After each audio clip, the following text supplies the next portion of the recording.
gam yok. Evet. کله چې الله جل جلاله موجود دی نو خفګان ته اړتیا نشته. Her gecenin ardından bir sabah, her kışın ardından bir bahar mutlaka gelir. له هر شپې وروسته سهار راتلونکی دی او له هر خزان وروسته پسرلی حتمن وي.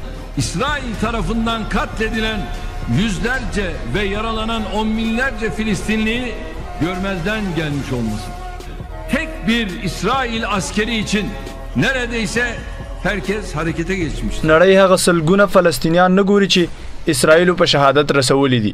هغه زرګونه نه ګوري چې همدې ظالم او غاصب نظام ټپیان کړي دي. خو که مظلومو فلسطینیانو یو اسرائیلي عسکر وواژه ټوله نړۍ په حرکت راغله. Ben Arap Ligi'ne de sesleniyorum.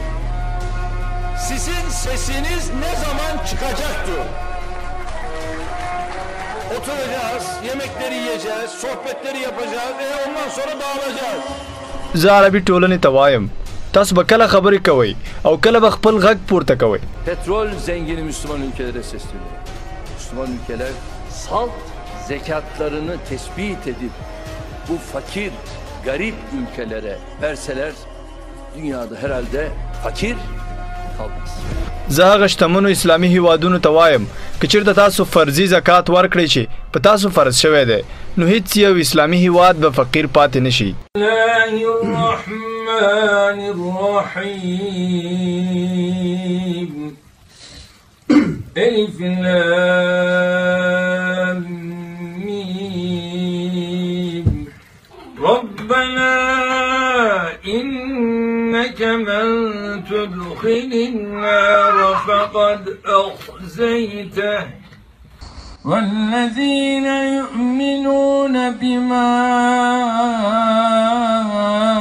أنزل إليك وما أنزل من قبلك ولا تهنوا ولا تحزنوا وأنتم الأعلون إن كنتم مؤمنين ربنا إنك من تدخل النار فقد أخزيته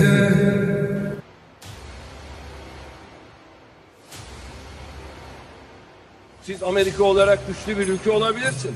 Silahlarınız olabilir. Bol miktarda silahlarınız, uçaklarınız olabilir.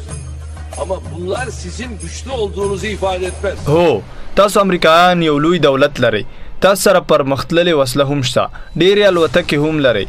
خو دا حالت به تل دوام نه مومي ځکه چې له موږ سره الله جل جلاله دی. Filistin davası ve Filistinli kardeşlerimizin hukuk mücadelesi dış politika önceliklerimiz arasındadır. İlk kıblemiz Kudüs'ün statüsüne yönelik tacizlere asla sessiz kalmadık, kalmayacağız. Bunun yanında İsrail aynı zamanda bir terör devletidir.